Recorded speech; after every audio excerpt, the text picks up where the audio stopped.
Okay, so Town of Groton Planning and Zoning Commission is called to order. Let's see, Hal, I see your name. That's okay. Does he have to say? Just getting promoted to panelist right Okay. now, so sort of in limbo. And of course, Kevin, Here. Michael, we'll Here. get you, Steve, Here. Lauren, Present. Jim. Here. Can wait for him to join. Yep, he's in. There we go. And unmuted. All right, Hal? Can you hear me now? Yes. We can. Great. Okay, so tonight we have a public hearing. My agenda package. Let's see. Hal, normally you would read the legal ad, but would you like one of us to read it? Depends. How well can you hear me? Oh, I can hear you. Then I'll read it. I've got it here. Great, okay, thank you. Notice is hereby given that the following public hearing will be held on Tuesday, March 10th, 2026 at 7 p.m. in Community Room 2, Town Hall Annex 134 Groton, Long Point Road, and virtually via the Zoom platform to hear the following.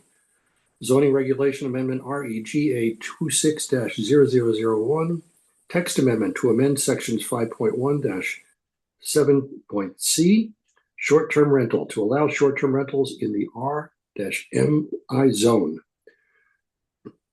With the conditions to and to amend section 9.5-5.1, coastal site plan exemptions to eliminate the exemption for single unit dwellings. Town of Groton Planning and Zoning Commission applicant.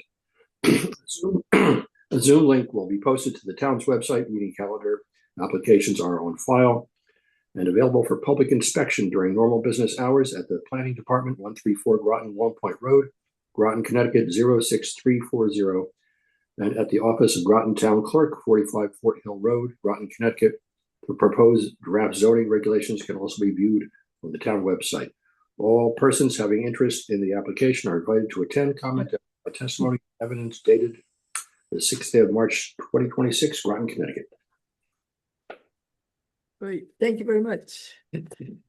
Okay, so at this point, let's see, would the applicant like to come forward?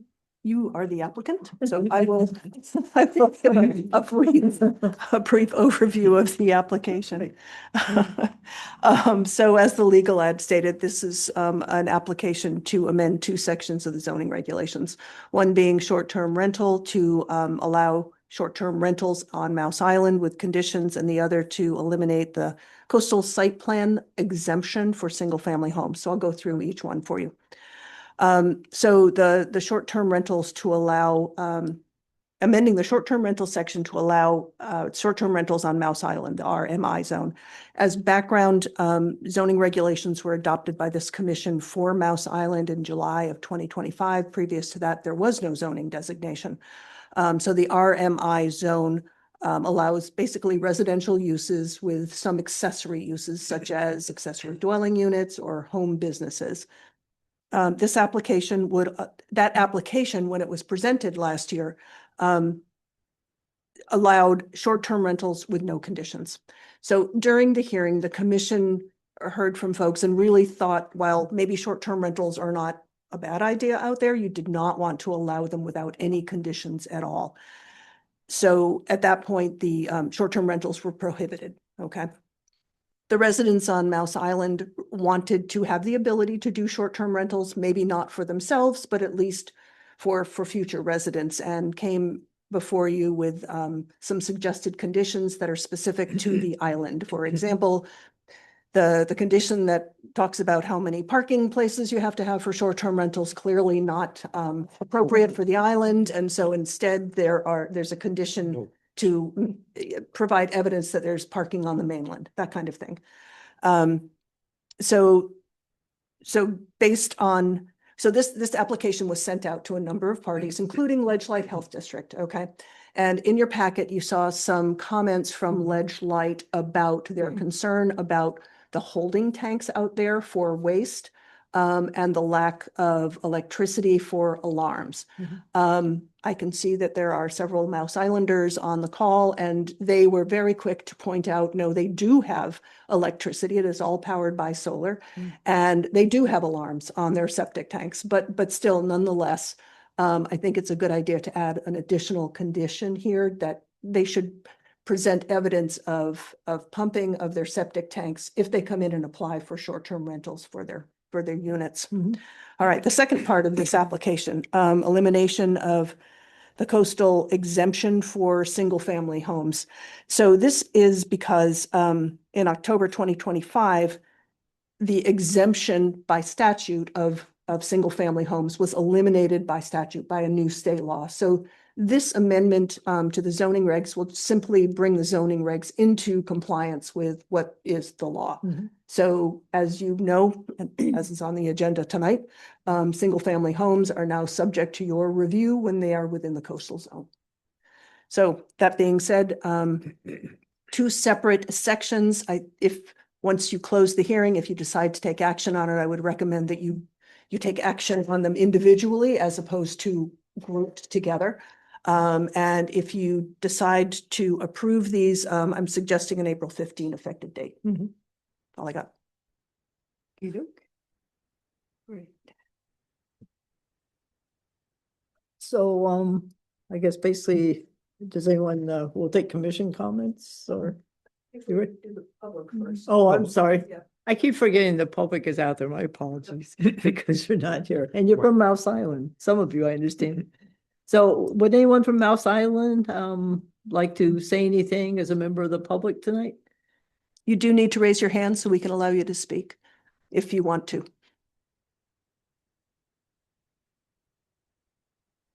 Oh, here we go. Okay, Beth Morris. Yep. All right, Beth, you should be able to talk. Okay, can you hear me? Yes. Yep. Yeah, I just want to say that Deb covered it nicely. I don't think there's anything else for us to add at this point, unless Jim or Joe or any of the other neighbors want to add comments, but I'm all set. Okay, great. Thank you. So would anybody else? Yeah, Joe? Oop, hold on. Okay. All right, you should be able to speak, Joe. Hi, it's Irene Gentili, Very good. the owner. I'm fine with what you said too, so I don't have any comments. Okay, great. Thank you. And anybody else? Okay, I guess that's it. I don't know if anybody here. Well, I already said, okay, from the public. I think I recognize everybody, so. Okay.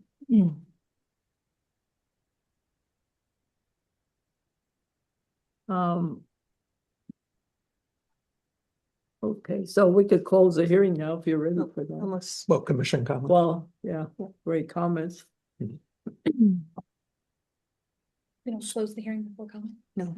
Oh, I thought. I mean, if you've got any questions, if you have all the information that you need, Oh, that's okay. fine. But if you That's have any fine, 'cause questions, Yeah, it was on We'll my do it now. Robert's rules Yep. list to Yep. do it, to close the hearing first, but that's okay.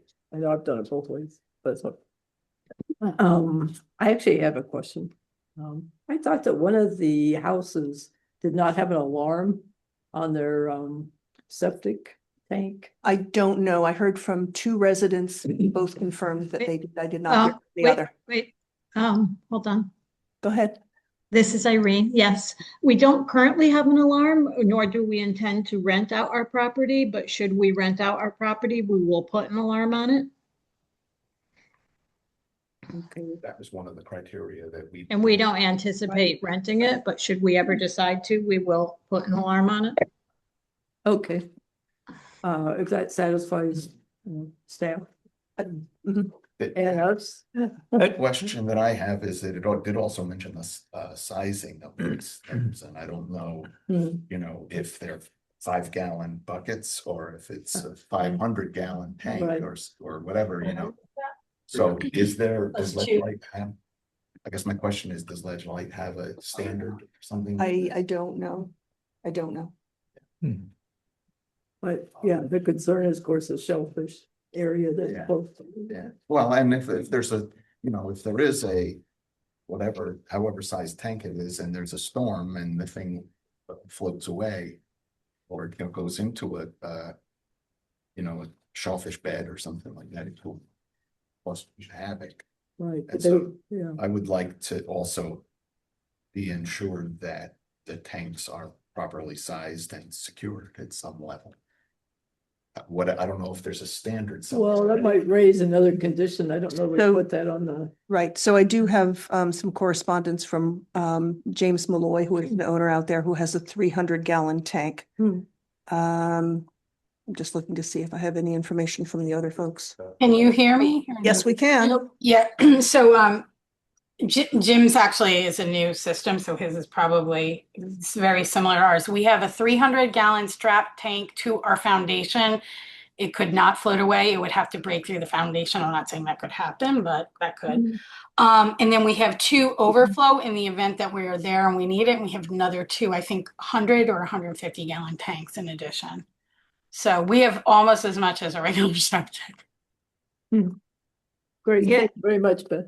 And light ledge, just to be clear, light ledge has been out to my property and I know even the other properties, and they inspected it. So they're aware in 2023 of July, I think, her name was Katie. She came out with a bunch of other people and they inspected it, noted the alarm, they took pictures. So they should have all of that information, but I'm happy to supply it for them again. And Jim's is set up the same way as ours since this is new. Yeah, and I know Ledge Light has been out to us and inspected it recently, like last year, I think it was. And we have a, comparable big tank. I can't tell you how many gallons, but we don't, I mean, it's large. And it's tied all down and they, as I said, inspected it. I guess my own, I mean, we're a regulatory body, right? Or it's something, so. I know that when I install a propane tank, the building department has certain kinds of, I mean, it's just their rules, right? And how it's strapped down, the size of the concrete that it's strapped to. I mean, there's regulations for it, but, and I'm more than happy to say, this sounds great, but I feel a little bit uncomfortable saying this sounds great. And I don't have something that says what great is. Well, I'm I kind do of, want to just say the building department was also with them as well as several other people. So, but again, they approved it and said it looked great and they thought it was great. So I don't know. We didn't get anything formal from them after, even though I requested. Yeah, no, I get it. but my, concern or whatever is we're just talking about this now, but not for the residents? Just because it's a rental or is it? Why? Oh, no, that's correct. This is strictly to allow short-term rentals, Right. not for the folks who live there if they do But not choose To your to. point, Right. why aren't the residents being bound by some kind of requirements right now? And again, that's the health district. That's Yeah. not under your purview. They would have to, apply for permits from the health department, just like if you were replacing a septic system, you would not have in your regulations, you have to have a working septic system. It is something that would have to be approved by Ledge Light, presented to the building department before they get a building permit to install. Yeah, I think it's a kind of rocky road to go down and say that we're going to invoke higher requirements than the residents. I'm not requiring it. I'm not asking for Well, a requirement. I'm just asking for someone to give me a piece of paper that says that yeah, what I is mean, there is. I would hope that the residents Yeah. and the design guidelines that they have to build their house and live in it, for say 10 months out of the year or something, is at least as good as what you should have for a rental. That, but I'm not too smart, No, versed on I'm this, just so. But just logic.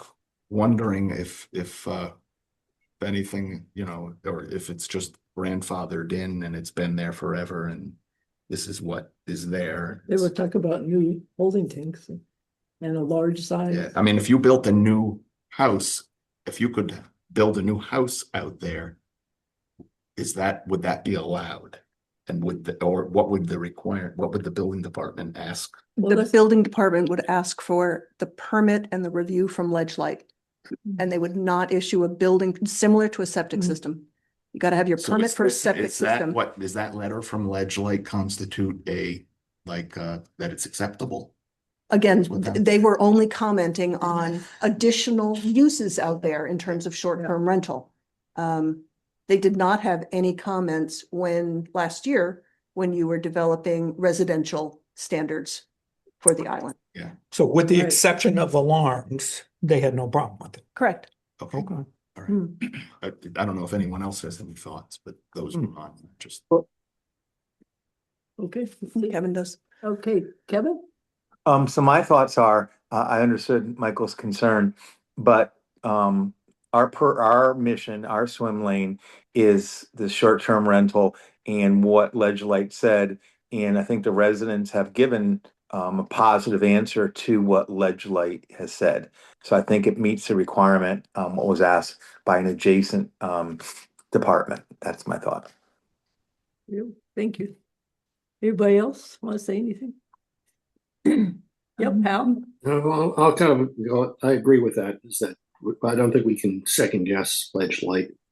I would even go farther to say that what we're concerned here is that there's additional risk because now we're using it as a short term.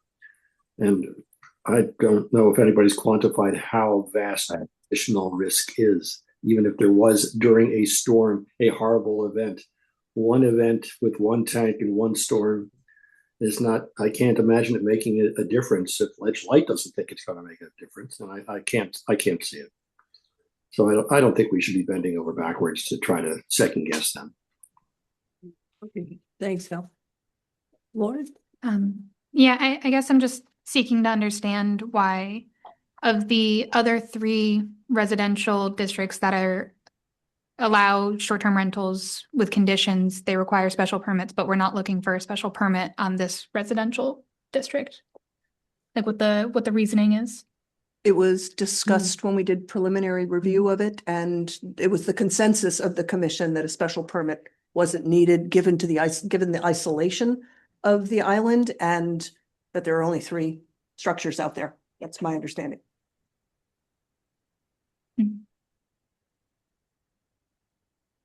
Okay. I mean, you get a special permit, you have to notify folks within 150 feet. They're notifying each other. yep. And there's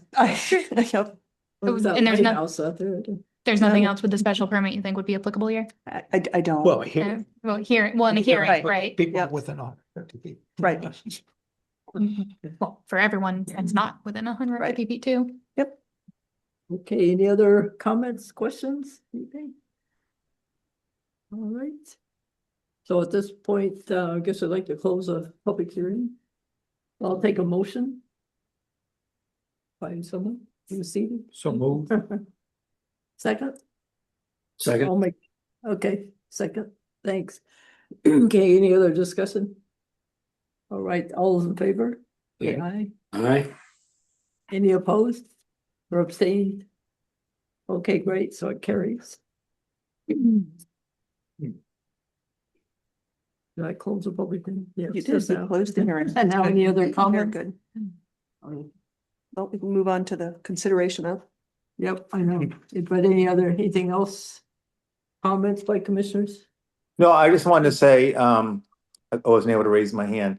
This took a lot of finesse, and I just want to thank staff for this because there was a lot of comments, there was a lot of shifting, et cetera, seemed to be in motion and part of it. And Deb, I just want to tell you and your staff, I thought you did a great job in finessing this through. So thank you.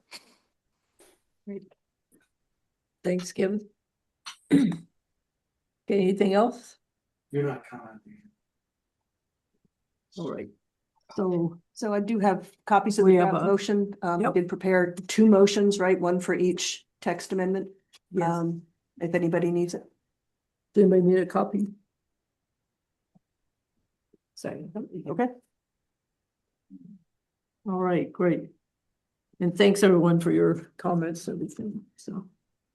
I'll make a motion to approve zoning text amendment REGA to 6-001, section 5.1-7. Short-term rentals with the following modification.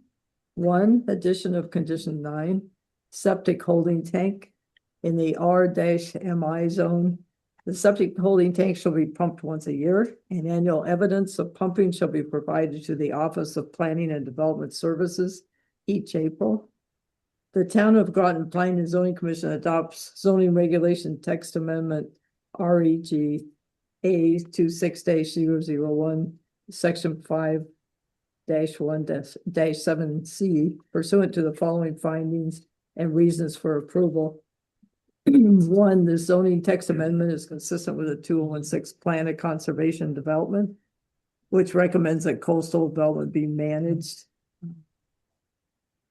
Two, the zoning text amendment is made in accordance with a comprehensive plan for the town of Groton and provides for reasonable consideration of the environment and Long Island Sound in accordance with the provisions of CGS 8-2. This text amendment shall become Oops, effective. 15, there should be 15, Okay, -15. April 15, sorry. I'm sorry. April 15. Okay, next date. All right, this text amendment shall become effective April 15, 2026. And the one earlier was Connecticut General Statutes 8-2. So do I hear a second? Second. Okay, any other discussion? Well, I thought we had something about an alarm. That we were gonna ask for an alarm. Well, I think It's up to you. Because one of them didn't have an alarm. That's what I remember. Only if they rent.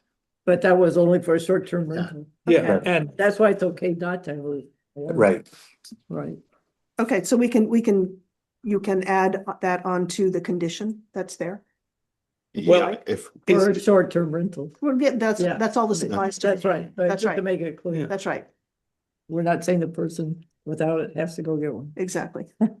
Right. this is kind of a new requirement that they have to pump their septic tank once a year if they're renting. If they're renting, correct. Right. So if we're pumping once a year,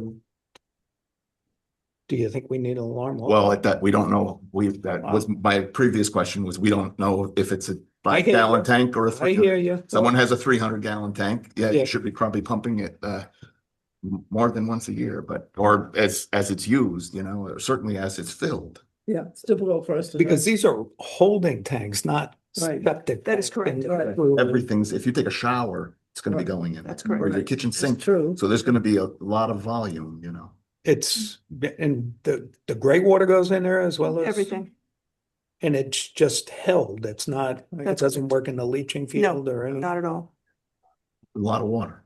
Right, but the people who live there I mean, a probably don't want. Person typically uses 80 gallons a day, right? I mean, that, I believe that's about the, Well, if you're on a submarine, it's not. No, my point was the people living there don't want it overflowing all the No, time, yeah. right? In So I terms think of it's to be self-regulating to You just- a large Yeah, extent. sorry, sorry, Yeah. you guys can't talk. Okay. Yeah. The alternates, sorry. Right, thanks, Tim. Yeah.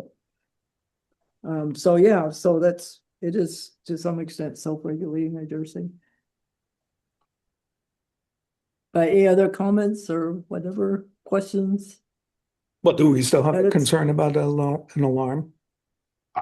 I do have a concern about an alarm because, I mean, if you had 3 people out there, you're gonna fill a 300 gallon tank in one day. Possibly. So what would that look like for a condition? So, right, so I'm So sort you of want that- sketching it out as you guys were talking, right? I If you're think, going to have a short-term rental. right, well, right, this would be an additional condition in the short-term rental Right. section for RMI Yep. only, okay?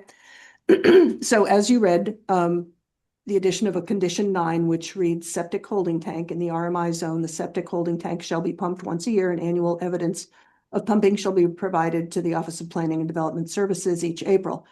We can add to that evidence of an alarm system for the septic holding tank shall also be provided. So- Okay, I'm okay with it, Jim. Yeah. If that I will makes- second the amended Yes. motion. Okay, thank you, Steve. Okay, any other discussion? All right, all those in, make sure you're not holding your hands up. All those in favor, say aye. Aye. Any opposed, abstain? Great, thank you very much. Okay, now another motion. To approve zoning text amendment REGA 26-0001, section 9.5-5.b, coastal site plan exemption pursuant to the following findings and reasons for approval. One, this zoning text amendment is consistent with the 2016 Plan of Conservation and Development, which recommends that coastal development be managed.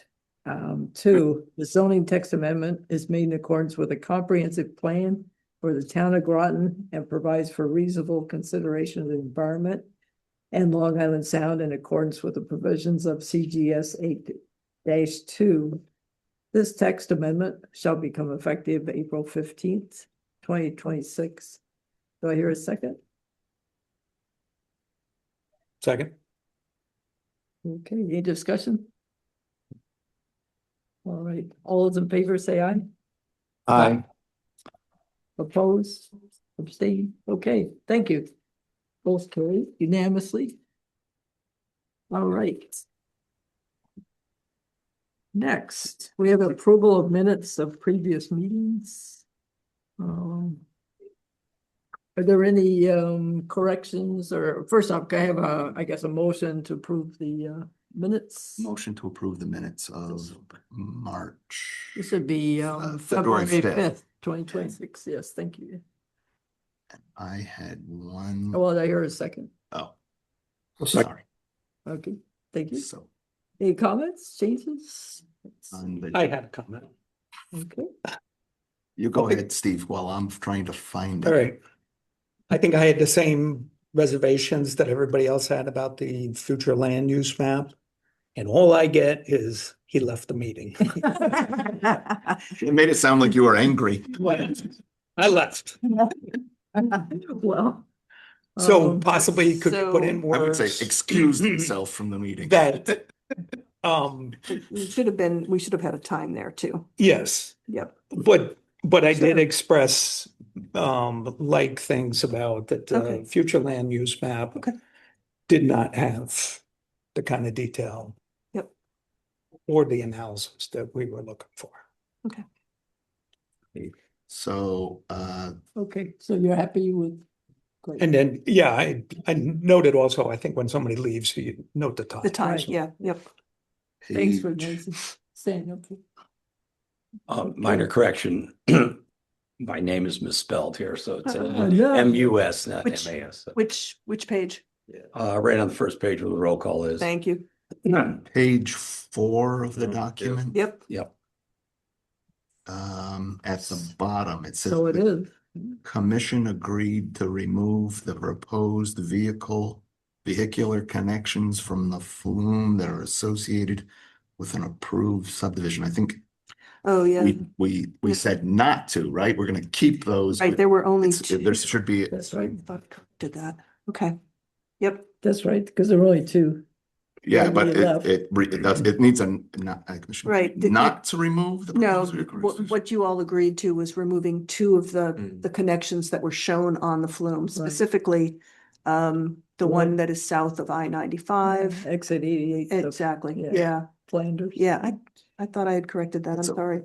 And there was one. Read it yeah, 3 times and I was doing the old double And then I negative think in it my was the head one and I was like. near- it doesn't sound The right. Mr. Goral School, Yes, but the one I near couldn't, rural school. I could never see it on the map. Yep. But yeah, you Yep. had said It's there's. a very one short there. one, yep. Right. And so that left two, I believe. Yep. Right. Yep. Yep. Okay, any other correction? Okay, all those in favor say aye. Aye. Aye. Any opposed or abstain? Okay, thank you very much. Now, at this time, are there any communications from the public about any matter? Okay, thank you. Special permits? Nope. Correct. Subdivision? Nope. Site plans? Yes. Okay, Payne residents. So let's, Yeah, Are you gonna be using overhead? very good. yeah, if the applicant would like to come forward. Thank you for the nice, Yeah, have it face them, so it's right side up. Oh, good, yep, good. Oh, yeah, for sure. Good evening, Peter Springsteel, architect. You're representing Susan Kane, who's the owner of the property. We're proposing to remove the existing single-family house. It's on the property and replacing it with a new, larger, single-family dwelling. Part of the house is non-conforming in the setback, but that's grandfathered in. When sitting right back on the same footprint in that non-conforming area. We have a pool, in-ground pool proposed, and a pool deck, and then a deck off the house as well. We're putting in a new septic system that's been reviewed and approved by Ledgely Health District. We're extending the driveway up the hill on the property so that the owner can enter the house at the living level, because this property is low at the driveway entrance along River Road, and then it gradually slopes up the hill. So there's a walkout basement and garage underneath, but the main living level is up the floor. So we're extending the driveway up to that area. The project was sent up to the state DEP, and they came back with comments. Mostly with regard to specifying a rain garden for the property to capture the excess water that's going to be generated, because there's more impervious area than there is existing today. So we submitted a landscape plan that shows that rain garden, and it's from Hyde Park Landscape Inc. He's a licensed Brandon Hyde is a licensed landscape architect, and he has outlined rain gardens, two rain gardens in the lower portion of the lot, so we can pick up the roof water and some of the site water into those rain gardens. We've also specified that the pool deck, the patio that goes around the pool, will be pervious pavers. So we're going to get some credit for water going into the ground there. And then we're going to have crushed stone underneath the deck surface itself. So that will be pervious as well. And then they were also looking for a list of plantings that can go into those rain gardens. So the landscape architect came up with a list of appropriate plantings and native plantings. And I can hang it out. I don't know if you got these because this just came out today. Yeah, they were in the But, application. yes. But you've got it, right? Yeah. Sure. Share if you want. Always got plenty. Thank you. All right.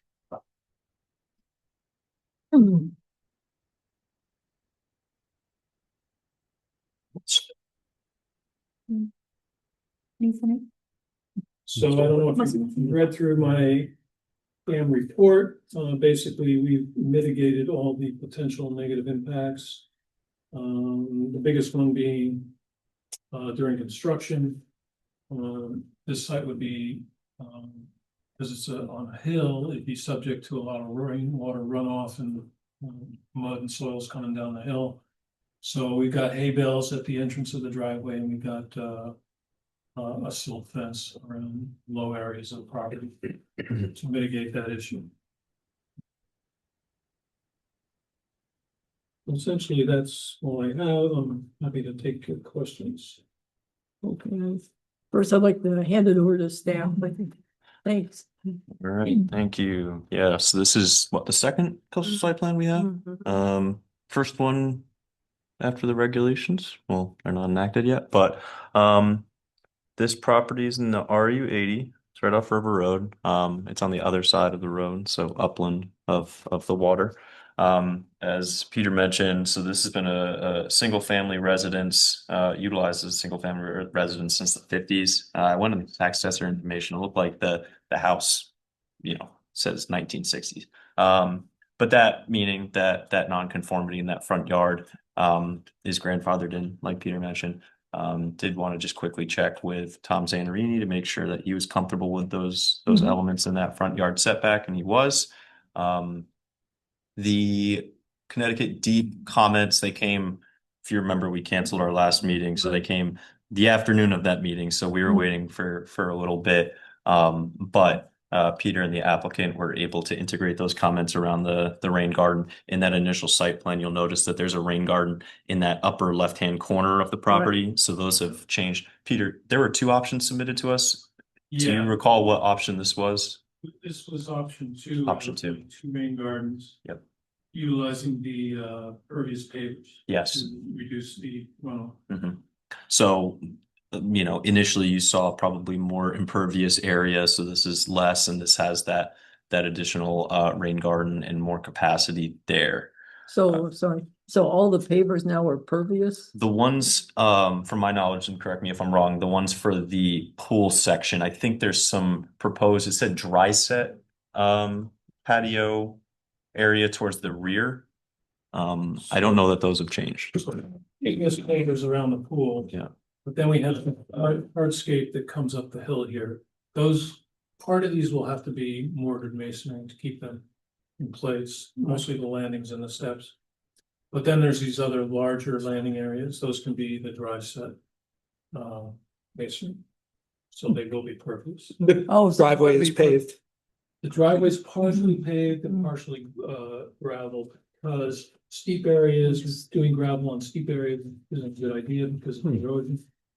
So the steep areas are paved. Peter, can you remind me what option, because this shows that, does that show the impervious with the driveway as well? Oh, yeah, that section does. Okay.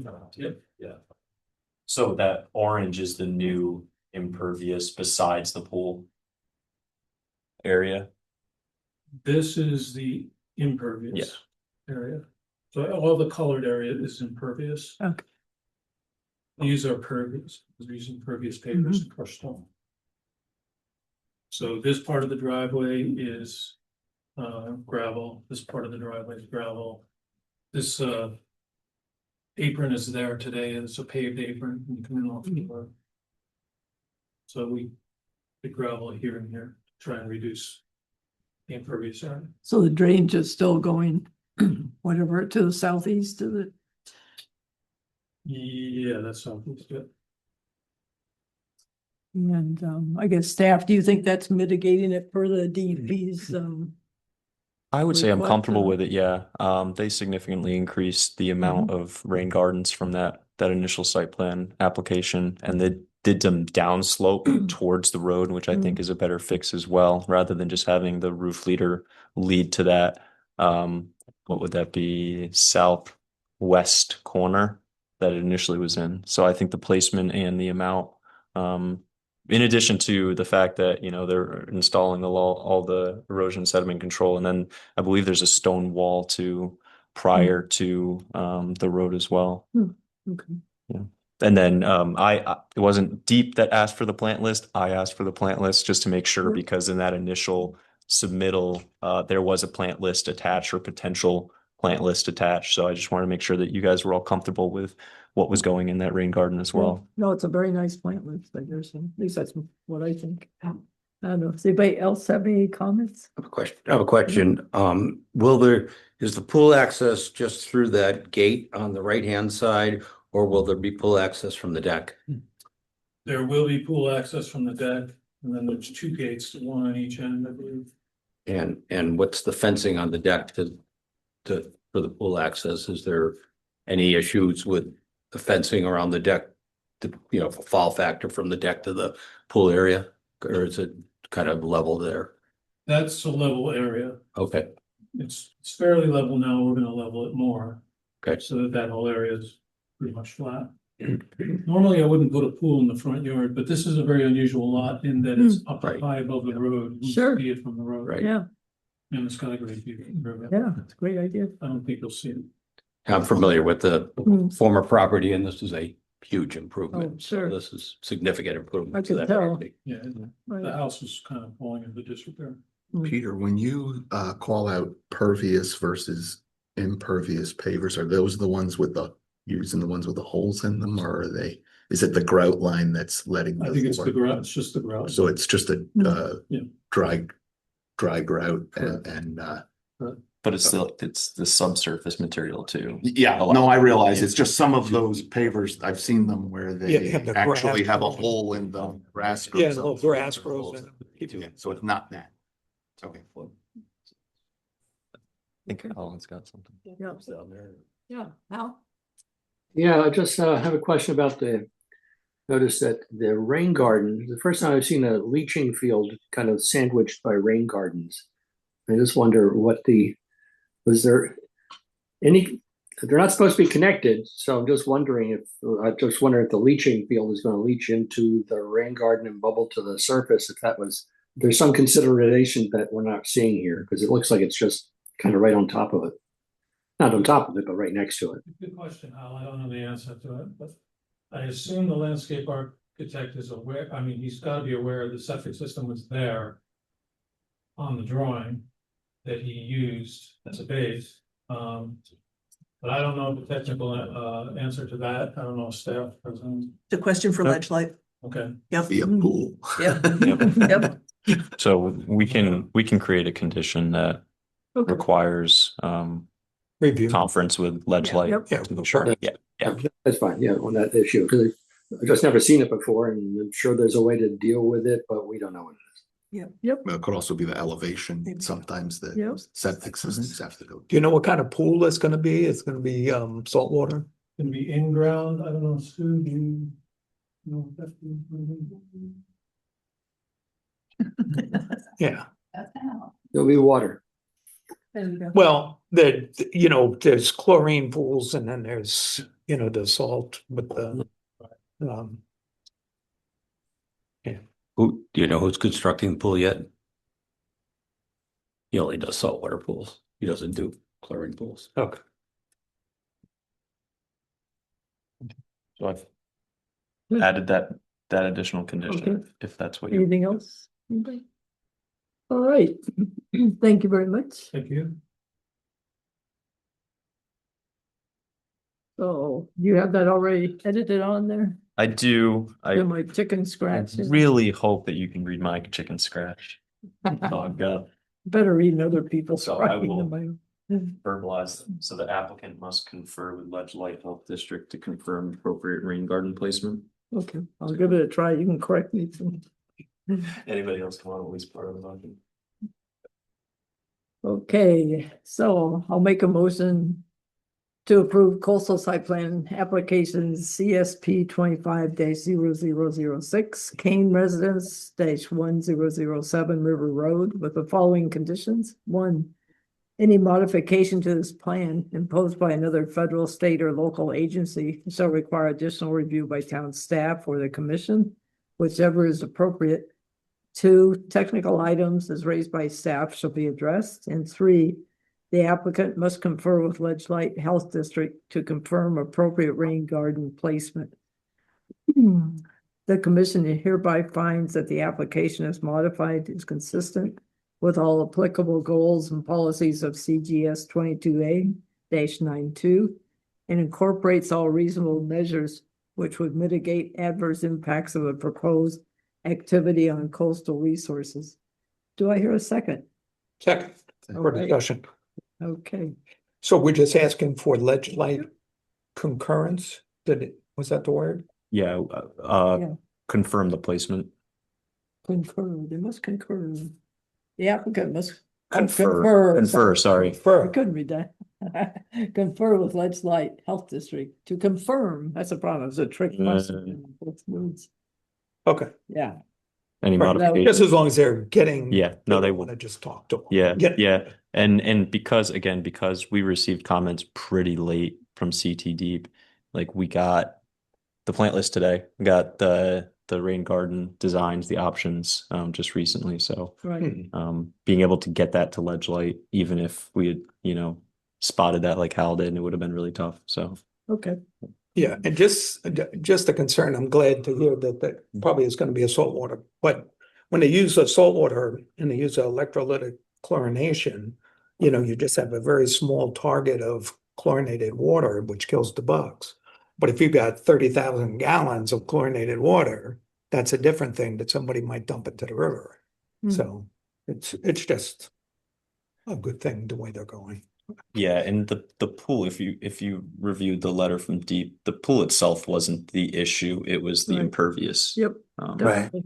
And I don't know that the Well, salt water versus, normal water would have, I don't change that. Well, it's chlorinated, the chlorinated Yeah, water. Yeah. Well, Anyway, non-issue. yeah, the impervious was a big number, so that was good. It's, before I am not related, or do I know the case? Same name, so No just so it's relation. perfectly clear. Yeah, we were all wondering. Get that in the minutes. All right. Anything else? Okay. All those in favor, say aye. Aye. Opposed? Or, okay, passes. Thank you very much. Thank you. Good luck with your project. All right. Now. Yeah. Stuff, yes. So, We got you again. yeah, you're again. Mhm.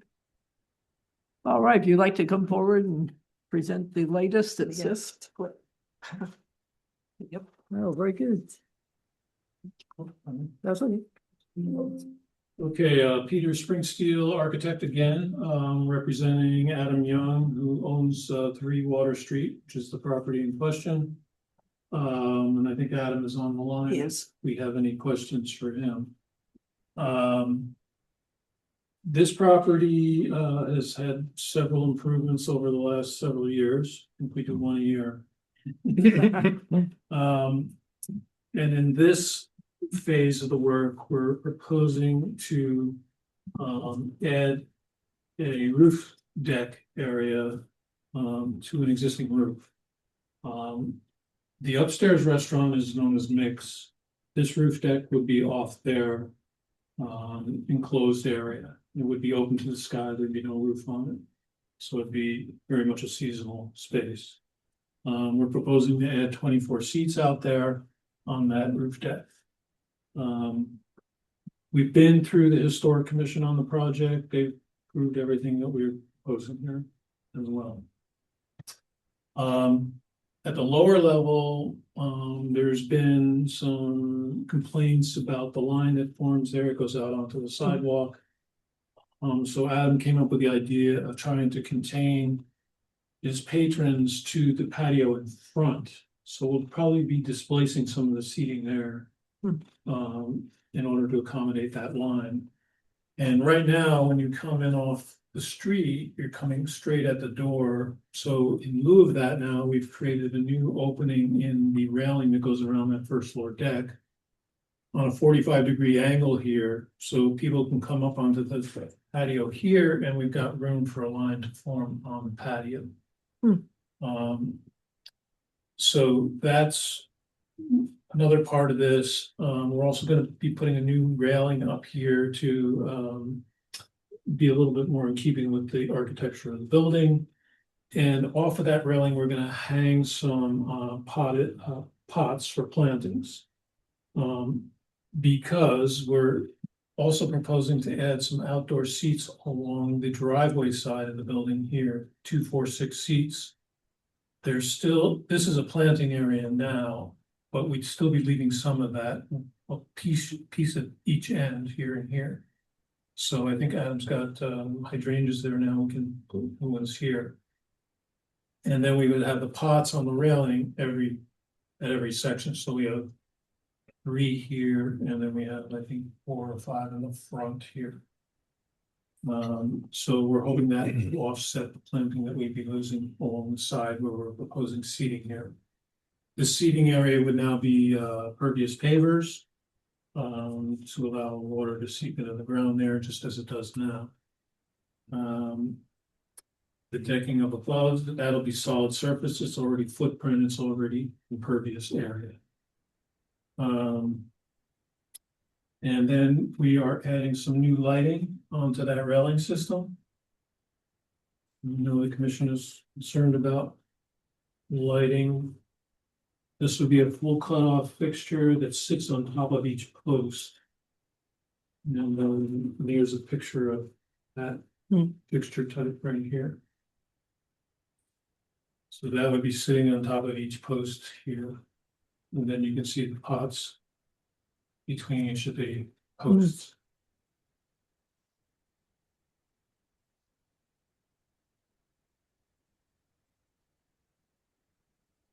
These are photographs of what's there now. This is the roof that we're talking about, putting the new seating on.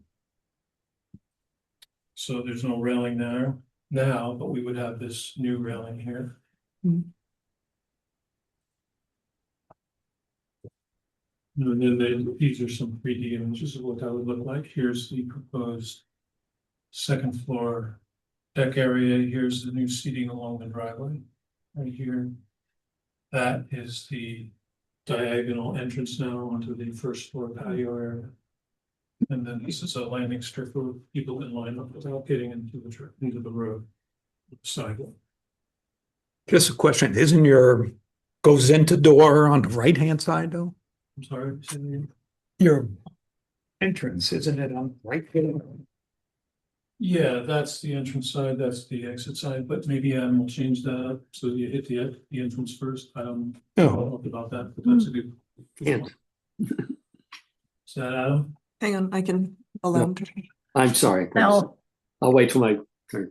Oh, that was Hal. Okay. There we go. Okay, he can talk if he wants to contribute. Hi there, can everyone hear me? Yes.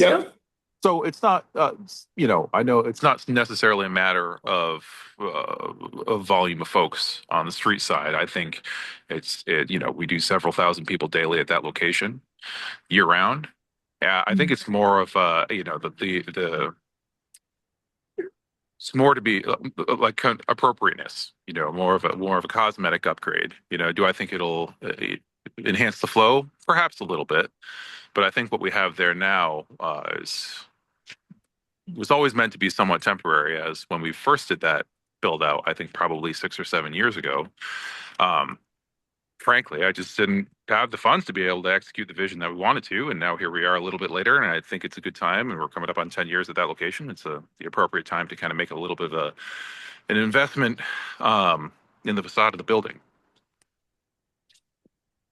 10 years, wow, yeah, hard to believe. time sure flies. Okay, So that's the scope of what we're doing. all right, great. Happy to take your questions. Thank you very much. So I'll go take it over to Stan. Thank you. So I just have a little bit to add here. So the additional seats, comes along with additional parking requirements. So as there's 7 additional spaces that are required based on the seats. In downtown Mystic, you can reduce that by 50%, which leads you to an additional 4 parking stalls. So I do want to note that under a previous addition, SIFT, they constructed 5 additional parking spaces in the Mystic Museum of Art.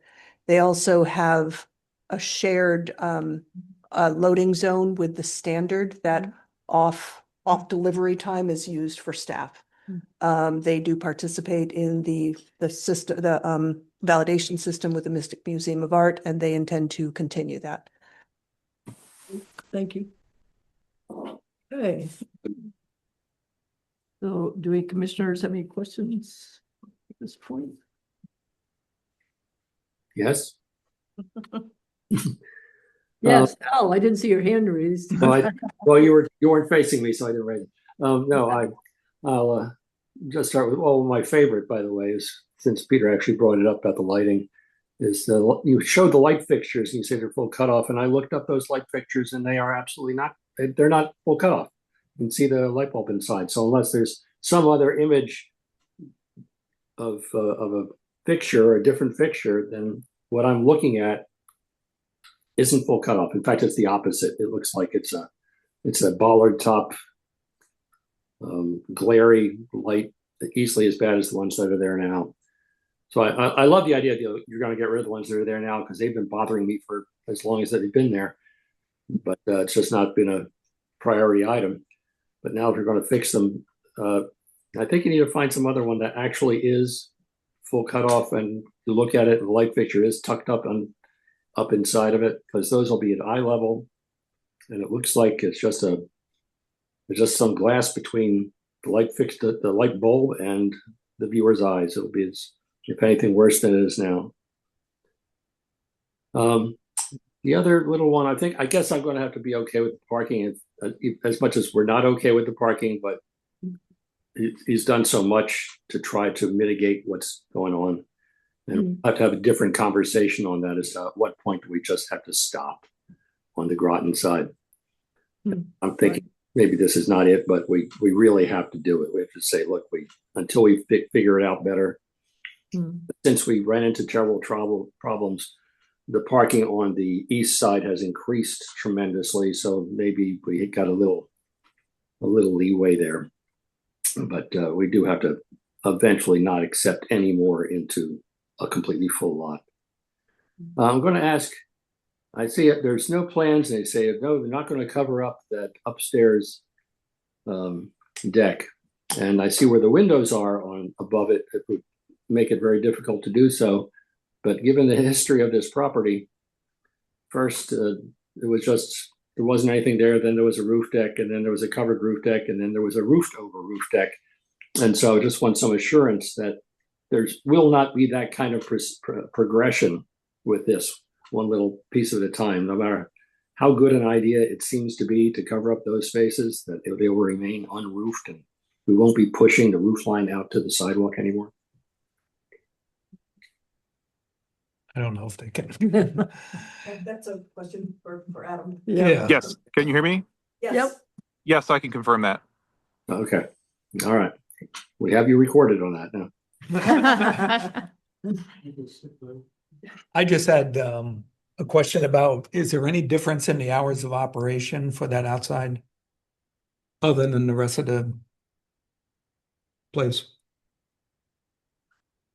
It will reflect the same hours of operation that Mix has. Actually, no, I take that back. It'll be 7 to 7, 7 days a week, because we're going to utilize that space for to facilitate our existing guests at SIFT.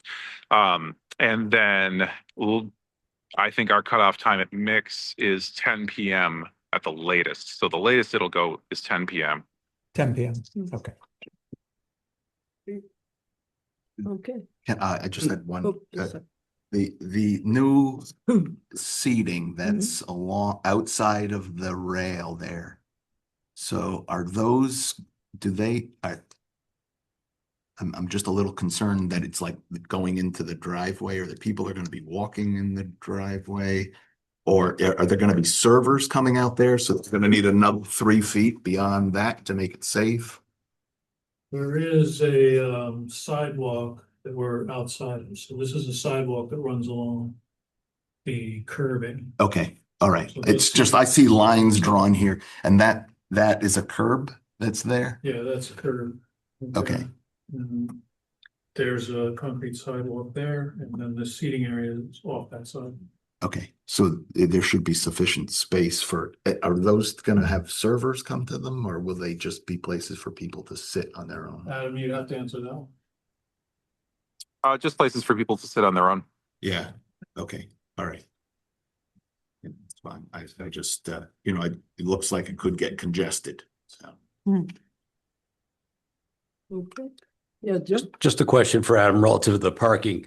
Adam, do we have any idea as to what percentage of the people are actually single visits? That is, they're coming into Mystic, parking their car and going to SIFT, versus people that are just walkers around town and just entering the building as part of their route around Mystic? Well, I suppose in the mentionable part, so the high volume season, if you will, the majority of the folks that are coming into SIFT, I would say 95% of them are making multiple stops in downtown. They're not just coming in for a SIFT alone. This time of year, when obviously it's much more of a local demographic, people will come in, especially in the early morning, and they'll just make a quick stop at SIFT and be on their way. But I think, in the more critical times of the year, absolutely they're coming to all of the shops downtown, not just ours. Thank you. okay. I guess Kevin, and then I'll get you, Hal. Sure. So I really just have two things. Number one, similar to what Hal said, as you know, my Lamentations are on parking. And I think this particular applicant has done a good job in trying to mitigate that. But this is never going to end, right? My work was always algorithms. Our algorithm doesn't fit, doesn't come close anymore. So I've taken that lament, of course, to the POCD as well. And the necessity, which I believe everyone here is behind, the necessity to implement the parking plan for the Mystic District is just critical right now. And as we go into the summer and I see some of the great stuff that's happening, it's really important. So thank you to this applicant for trying to mitigate it. But I think as the Planning and Zoning Commission, kicking the can down the road any further doesn't make sense. That's all I really have. Thank you. Thanks, Kevin. Now, Al? I just want to actually call attention to an item is that where those new planters are being hung off the rails. And it looks like those are replacing some hanging planters, then enormous hanging planters that are just above those at the same location. So I'm not against the new planters, but just want to alert everyone that we're probably going to be at the exact same place. There's this tremendous amount of very lush planting that's dangling from the rafters above, and according to the elevations, those are gone, and now we just have a new, maybe even smaller planter down below. Personally, I think it might actually be nicer just to have the hanging ones because they hang down as well. They're really terrific, and I don't think we've ever required them. And I think they might do what we need to happen there in terms of planting. Okay. I guess, Adam, do you want to say anything at this point?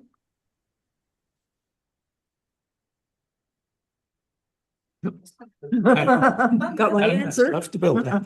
Thank you very much. Can I just note one thing?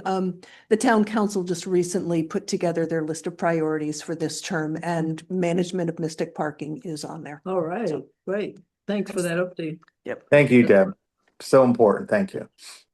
Yeah, we do have it nicely in the POCD. So, and somebody, more than one person could champion that for sure. So, okay, great. Do you have anything? More of a question for staff and kind of on that topic, since we always keep coming back to it. What tracking are we doing of like all of the businesses that are we tracking how many businesses are opting into this parking plan with the Mystic Art Museum, and how many spaces do they have, and How how many do times we've how many times installed were there- this? No, we certainly know which businesses are doing validation. But no, we are not tracking how many validations each business is doing and how that relates to the number of parking stalls. No, I'm not thinking about validations. I'm thinking this business is required to have X amount of spots, and this is how many spots are in that parking lot. And are we overselling the spaces? So I think the regulations allow them not to have any parking stalls, but to satisfy that requirement by entering into a validation program with Mystic Art Association or any other parking lot. Understood. But we don't have an accrual of everyone over the last 10 years, right? We Wow. don't, but it's something fairly easy to do. But again, Okay. that is not going to tell you how many people are actually parking there. Got it. Yep. Yeah. No, but we had a study, I think some Yeah. years ago, that definitely showed it was wildly oversold, as we all knew, and so on and so forth. But, the same person doesn't go there all day and park in the same spot either, so. That's correct. But nonetheless, we're hoping this parking program that it's already been approved will at least be a start, but I'm sure there's a lot more it could be done. So, okay, anything else? All right. So I'll make a motion then. I'm sorry. Yeah, do you need paper copies? Yeah, does anybody else? Okay, thank you. Okay, motion to approve ASP 26-00005, SIF second story deck, 5 Water Street, with the following modifications. 1, the owner will continue to participate in the parking validation program and provide annual proof of participation to the Office of Planning and Development. 2, technical items as raised by staff shall be addressed. Okay, do I hear a second? Second for discussion. Are we gonna put anything in there to house comment about the lighting? So we can either handle that through the technical items, or you can add a second condition, up to you. Okay. I would agree that it's Mhm, technical item. Absolutely. Yeah, Okay. right. I agree. Yeah, me too. Okay, anybody else? All right. All those in favor say aye. Aye. Any opposed or abstained? Okay, Adam's back. very good. Thank you very much. Yeah, as I always sometimes finish these off, Sue, I just want to thank Peter and Adam for continuing their investment in Groton and Town of Mystic. You've done a great job at that particular facility, and I know there's some limitations, but we appreciate all your efforts, so thank you. Okay, thank you, Kevin. All righty. It's our Chamber of Commerce. That's funny. The next mayor, Maybe. hardly. Mayor of New London County. Okay, old business. Let's see. Is there any old business? Okay. Any new business? Just the new applications that are noted here, the new application, which is a regulation amendment, for drive-through restaurants. Right. Is this a fallout from the coffee? Right, this was based on the discussion that you had with Attorney Sweeney. He took your comments and incorporated them into a new text and submitted an application. So Mhm. we will schedule a hearing for that.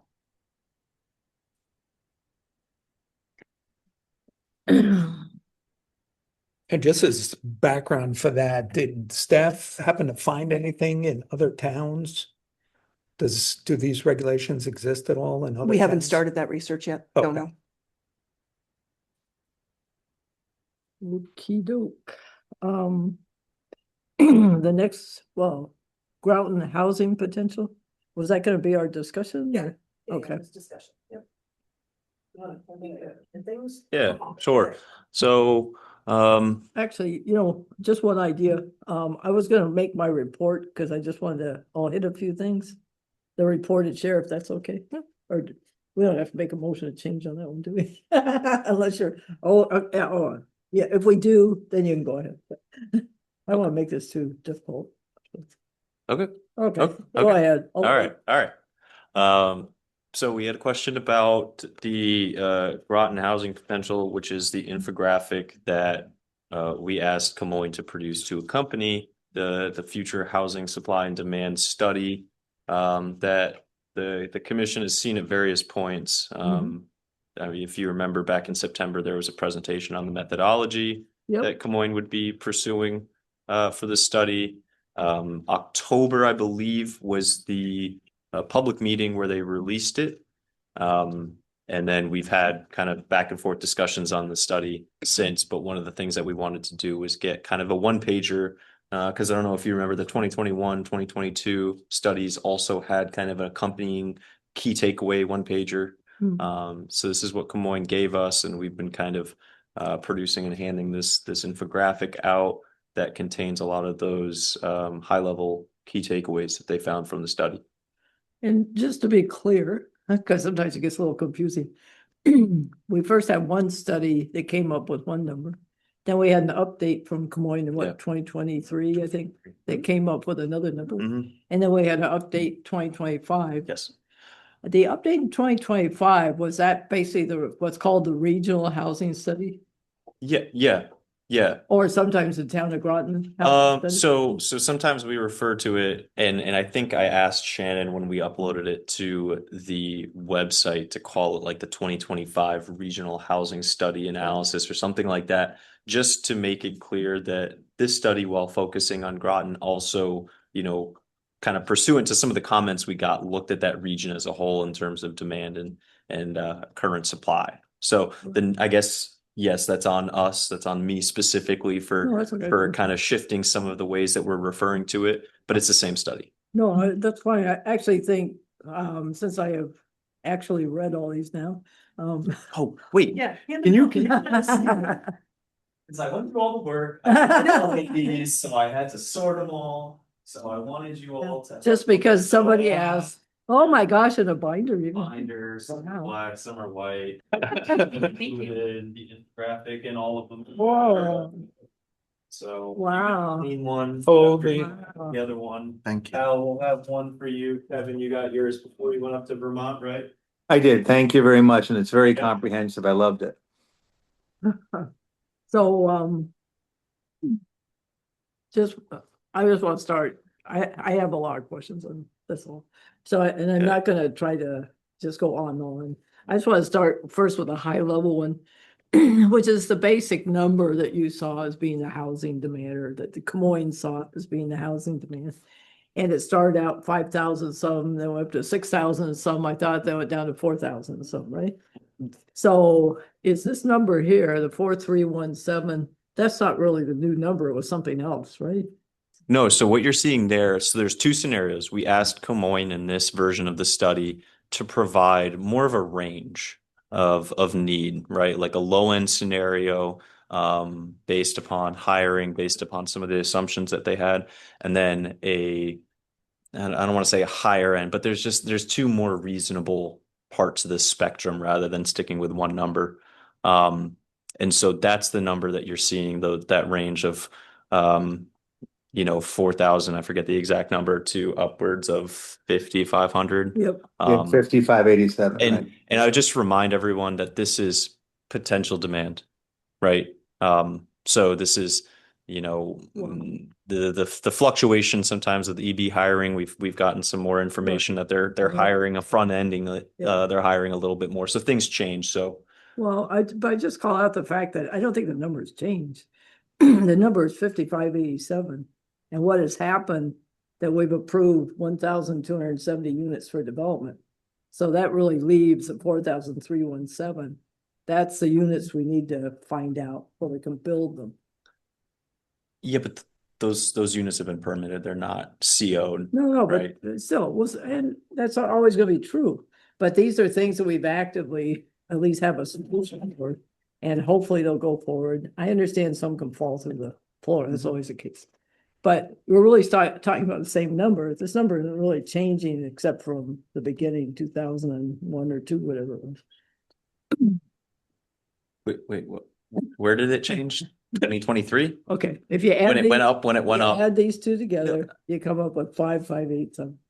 Yeah. Okay, so that is the note. We'll stick with that number for now. That's fine. Okay. Don't want to get into art because I don't have any better information. And a lot of study went in.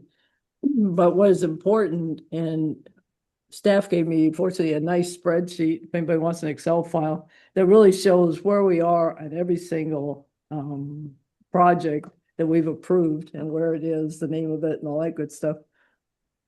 And so that would be the 1,270 units on this page here that we have until, hopefully we'll keep up with our rapid pace here and maybe the 4,317. So I had to at least make sure I understood the beginning number on this. And at this point, if everybody else wants to make any comments or asking more questions, I will give up the floor gladly, if you wish. So otherwise, I have more questions. Can I clarify one thing? Sorry? Can I clarify? Oh, yeah. Okay, sure. so this is a 10-year horizon too. Yeah. So I would just remind everybody, and if you look at the study, we asked Camoin to look back at the previous 10 years, so it was 2015 to 2025, and to look at the number of building permits we issued, which is what you're talking about, and the number of COs. And so if you benchmark against the number of COs per year, and you kind of say, by 2035, in order to get to that goal, how many COs, how many units have to come online to actually meet that goal? That's where we're falling really short. So like 1,000 units in the pipeline from 2015 to 2026 now, I guess really 2025 from the last one. That's a 10-year span of some are CO'd, some aren't. So it's the same kind of deal here where, in order to reach that potential demand, we need to up the amount of COs and people actually moving in. Does that make sense? Yeah. Except I don't think the numbers necessarily support that because it was very slow until recently. Well, the spike was Triton Square. Yeah. Right. And that's going to skew a lot of our others. averages. But there's a lot of others coming in too. Not with No. COs. No, not with COs, but things that we've approved, the plan and everything, right? I mean, they actually have the land where it's gonna be, they have architectural drawings, they've been here, they've been approved. No COs yet, I understand Yeah. that, but you have to, this will take a while, sorry. So, and to your Yeah. point, Sue, they have this nice map of like where the approved multifamily projects are and the estimated number of units. And I was comparing this against a list that the staff had sent out previously. And I think it might be because the neighborhood, I think, is on here incorrectly, but there's 400 units missing from this map that's in the Camoin study. Whereabouts? The Gold Star Highway, 395 units, 517, 529, 553.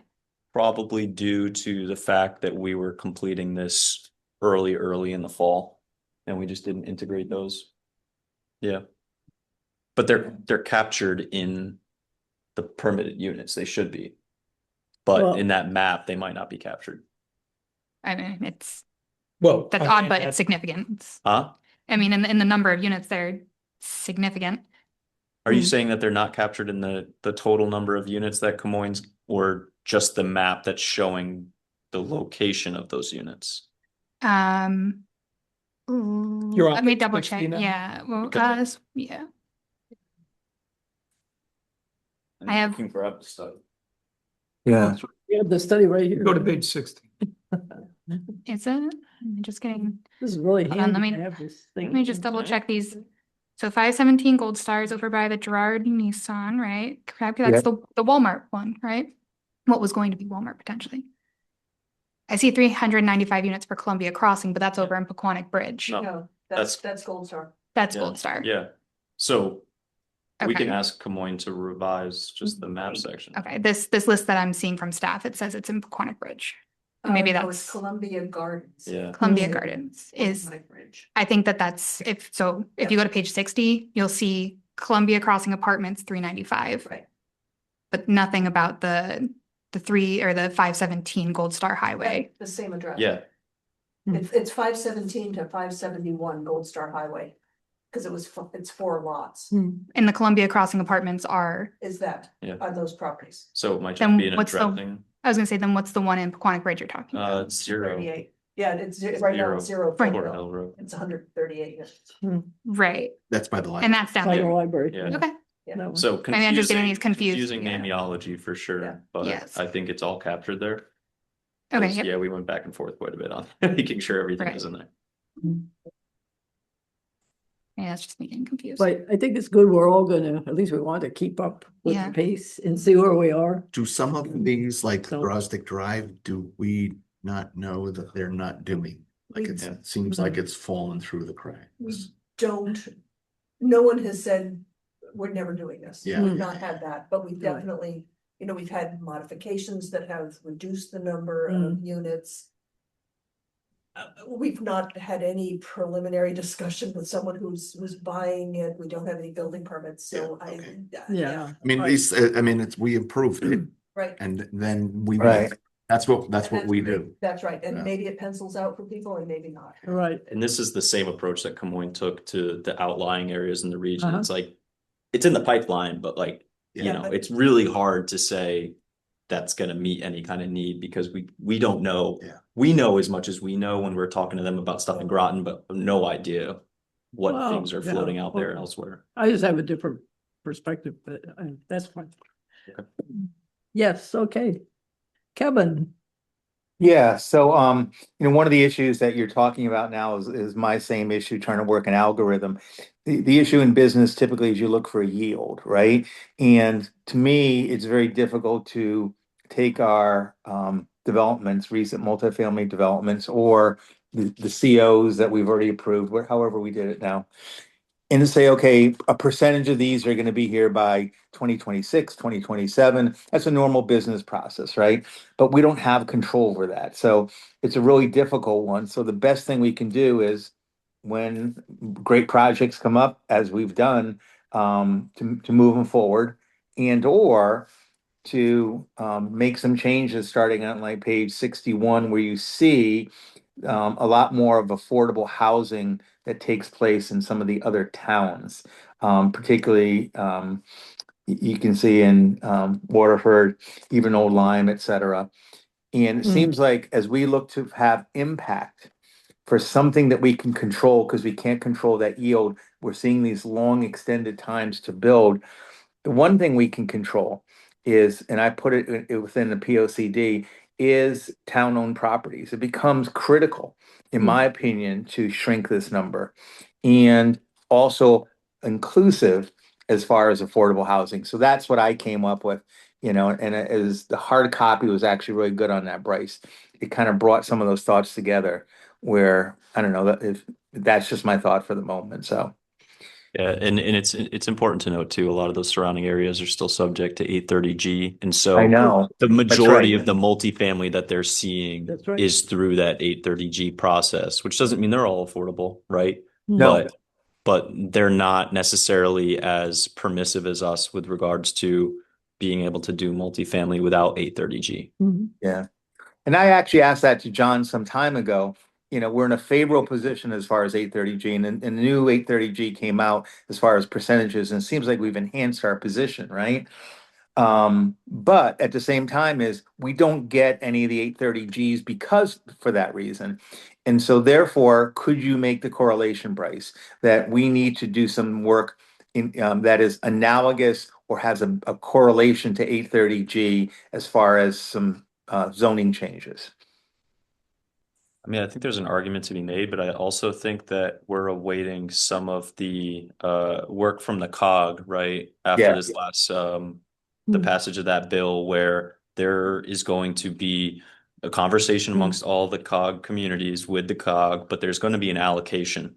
I don't want to say an allocation, a recommendation. I don't know how to phrase it where it doesn't sound, super scary, but we're all going to be working together. This OPM, I believe, is going to be giving each COG an amount of units that they then need to allocate to the communities based on developable area, which we're also going to be involved in from a staff level, determining what that looks like. And so, yes, we're not subject to 830G, but we're likely going to see some sort of allocation, again, based on our developable area, based upon that OPM, number. So I don't know what that's going to look like and how that's all going to shake out, but I wouldn't necessarily say that because right now we're not subject to 830G, we're not going to have, I don't want to say pressure, we're not going to have an impetus to kind of attack deed restricted affordable housing or subsidized affordable housing. Like it's not necessarily a shield for us having 20% of our housing stock be affordable. Right. And so there might be mechanisms, and certainly, it seems like it's been the town-owned property reuse process that we're able to exact a percentage of affordable units, but there's other processes that you can do things like that as well. Okay. How much developable area do we have? We don't know. We don't Really? know. No, there's, the COG is working on that. There's criteria in the law. We don't know. But any idea what the pieces might be, like town-owned lands and? No, it's gonna be based on wetlands. It's gonna be based on slopes. I don't know what else. Okay. Is that in zone? Have they mentioned don't that? know. No? Okay. Yeah. Yeah. When do you think we might know that? Oh, beginning of Sorry. now. Yeah. Fairly exactly. soon? And so actually to that point, the COG is actually meeting with individual towns or groups of towns within their planning region to talk about what they are working on with regards to this bill. March 30th, okay, is the Groton one. So okay. put that on your calendar. You'll get notice of it, and it will be all of the zoning districts in Groton, the city, Noag. Okay. Because everybody's on this. And the way that the bill is written, it's like it's sending the allocations to the town, or it's a lot of the stuff from the town. And so it gets a little complicated it's not looking clear. at the town of Groton and how all of that shakes out. So we're still trying to figure that out. Well, that was in one of my comments was just that 830 G. Yeah. So why does Groton not have to, what are the properties? So it's it's the base, military, right? yeah. And right. is Branford Manor in Yep. those? See, Yep. so Public housing. see, Stuff. that's where I think Restricted housing. we have a little, I mean, we are the town, right? And the city is different and they have different zoning. So sort of, I don't know if people think that you benefit because you don't have to, but we are not affected because of what the city has. Sure, there's some in the town as well. There are restricted ones in the town as well, but sure. We are all one municipality. No, I get it. And It's when just says that- Groton doesn't need it, then nobody in Groton Yeah, does. So it that- just seems to be, you know, the parts of town, Yep. the haves and the have-nots, and Mhm. there are certain parts of the town that have a lot more of it and who, you know, require more services and more, Mhm.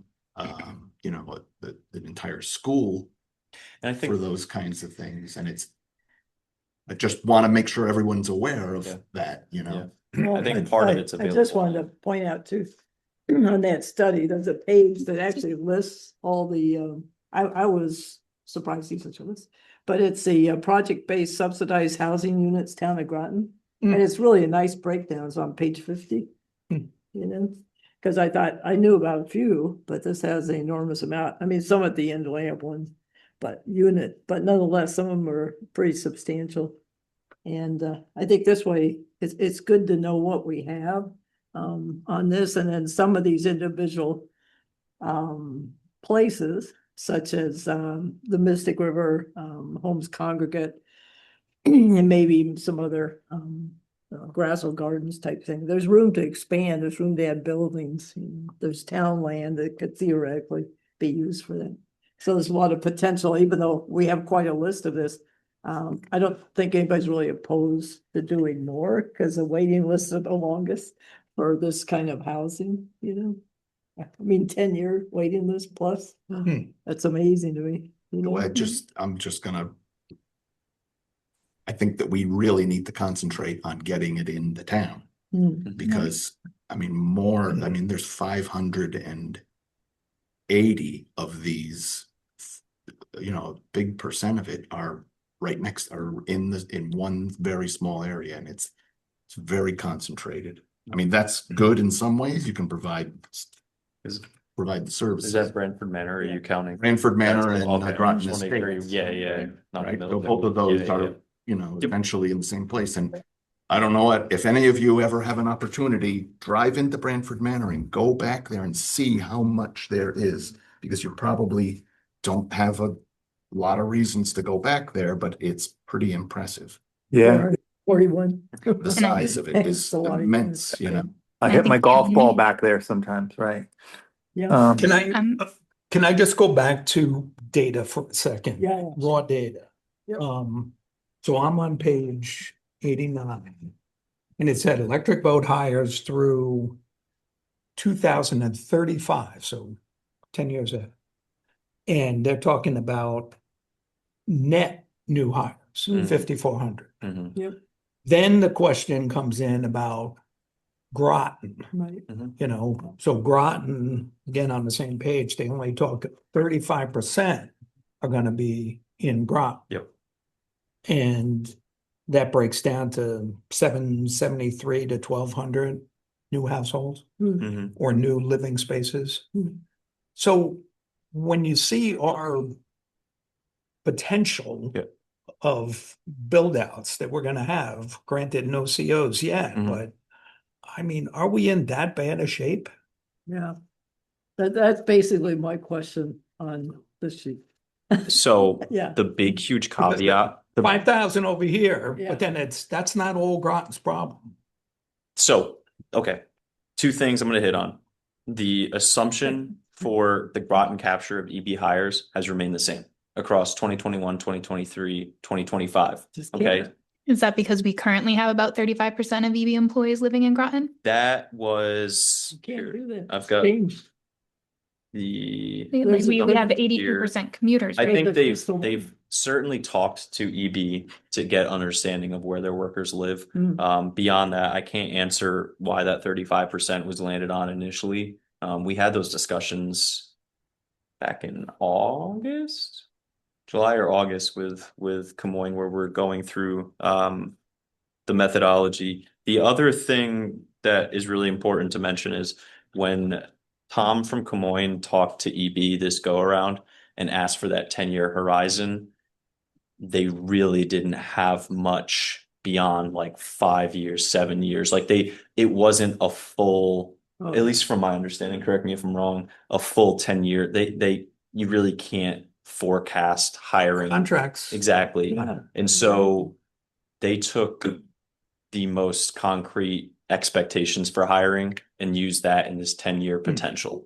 That's the best we could do because that horizon, to your point, is probably longer than anyone can really forecast with defense budgets and what have you. No, So- that's, you keep updating every year. What? You keep updating, you refresh your numbers I don't know. and keep up. Are you talking about doing this every year? No, you No. can take your major numbers and get an update if need be. Yeah. on how things are. Yeah, I think no. we really need to know their net. And also, what do the people do? Because we really switched more from having more, off-hole type functions to more on-hole functions in Groton, Mm. with other places taking up the slack. And there's an interesting, I think, regional mix here of where people are living, and the commute times are not bad. I think we have one of the best interstate systems or highway systems to get a lot of employees around in this part of New London County. Even though people complain about the traffic, I think it's a pretty amazing system. So I think it's good in a way. It's kind of ended up so you have the Crystal Mall with all its possibilities, and you have, I guess, of course, Groton, a couple of places in Groton, North Stonington, Quonset. Yeah, no, I understand what you're Yeah. saying. I think from a different perspective is EB is now looking elsewhere Hmm. and Yep. putting, their money and their property elsewhere. And we need to, I think at the POCD, we're definitely interested in diversifying our job base, but we also need to retain as much as we can as well and staying competitive to keep those large employers. Right, well, I think that that's another thing. I'm sorry, if anybody else wants to say anything. They're going elsewhere. Where are they going? Crystal. Yeah, Oh, yeah, they're diversifying their And holdings it's the and feeling that they're doing that for what reason? I Is think it they're part just, of I it. mean, it's congested, they've historically Lack had of more space. people. So it's a lack of space in the yard. At the pace that they are trying to go, they need physically more space. So the push is to move off-hole workers out of Groton, get them out of the yard to create more space for the physical holes themselves. There's a huge shift that's currently happening in how much I can and how the physical space is being used and what it needs to be in very, very short amount of time in order to hit the pace that the Navy's looking for in terms of 2 Virginias a year and 1 Columbia. So, and isn't there a problem with parking also, the parking garage Well, problem? EB doesn't have a parking problem. EB employees have a parking Yeah, problem. EV employees. Yes, and so that's the idea is that they've obtained the Crystal Mall. They're going to move a lot of folks over there by December 2027 is the target I've heard, and then also run shuttles between their New London, their Crystal Mall, and their EB location. I or wouldn't their be connection surprised if stations. they shut down, the little place that's on next to the Sherwin-Williams place. Yep. And then Caldors, the old Caldors site, I wouldn't be surprised if they shut both of those down. I would. They'd get rid of their Long Hill Road before they do that because no one likes working in that building. So just one other plug for the housing study here. Page 38 has a fascinating list, I think, of occupations in the town of Groton. From the ones with the most people in them down to the lowest. But when you look at the mix here, and I was thinking of in terms of attracting jobs to Groton. And having worked, I guess, in international manufacturing for a long time, Connecticut would not be the first or even 1000th choice of where you put a factory type job or a big industrial company. And these kind of smaller service jobs are usually where they really fit, something like this, and that's what we really have a lot of them. And I don't know how attracting jobs, how it happens in the town, that's really, I have no idea. But yeah. Have ideas, yeah. It's quite a task, I know. I think we're fortunate to have such a mix, but it's not an unusual mix to meet the needs of the people living here and all, so. I think something I'm interested in, and I don't, it's not, this is obviously a housing study, but, people don't just live in houses. So I guess the other part I always think about is, okay, you got everyone to live here. Now what are they doing? And what are we doing to build the types of things that people are asking to do? And what kind of third spaces do we have? And You bring up a really great point, and it reminds me, do you guys all remember when Eric Kronberg gave that presentation? We had, was it a special meeting back in September? And he talked about some of the benefits of that housing when you spread out that tax base or you increase the value of the land, right? When you're improving the land, and how that shores up money for some of those improvements, right? To improve streetscapes, to improve the roads, to improve the shared spaces that you're talking about, at least in the public realm, right? And then I think you'll see, hopefully, as the MVC, MTC districts really start to come to fruition, there's going to be more public space within those as well that's required by zoning. Yeah, but the key number here is 4,708 workers live and work in the town of Groton. Isn't that incredible? That blew What's my the mind. what's You the see that? inverse of that? Wow, what is I it? mean, what is that like a, Well, 82% commuter rate. yeah, that's right. So that's your 18%. so Yeah. I kind of going back to what Mhm. Steve had said though, we're trying to capture 35%, like the assumption is a 35% capture of just EB workers, but overall there's only 18% Yeah. workers total. I guess I'm trying to make those two percentages jive. No, so that's looking at all workers in Groton, Right. not just EV But employees. EB is like bigger than the next bigger employer by like Yeah, like three But- times, 3x. but right Right. now I think it's really lopsided in terms of those that work and live in Groton are, town staff, are those next level of employees or employers. I don't know if that's in, it's not in that census on the map, I don't believe. But I see your point. Yeah, it's not a 1-for-1 though. We're not assuming, Right. that 35% capture rate would even Touch that number of No, commuters. yeah, Yeah. yeah. And that's only EB workers at the EB or the Groton locations? Mhm. Yep. Okay. Yeah, we made sure that was Mhm. broken out. So, So what, I have a lot more questions. I don't think these numbers are Oh. logical, okay? Why? We went through the methodology. I don't think You- they're logical. But if you remember, we went step by step through this methodology and, Briefly, okay. it's not the methodology. Well, Just but look at that's, this. okay. If you have 2,040, and please correct me, I'm not saying I'm the genius of housing, believe me. If you have 2,040 people, rental upgraders, they upgrade. I don't know why these people upgrade.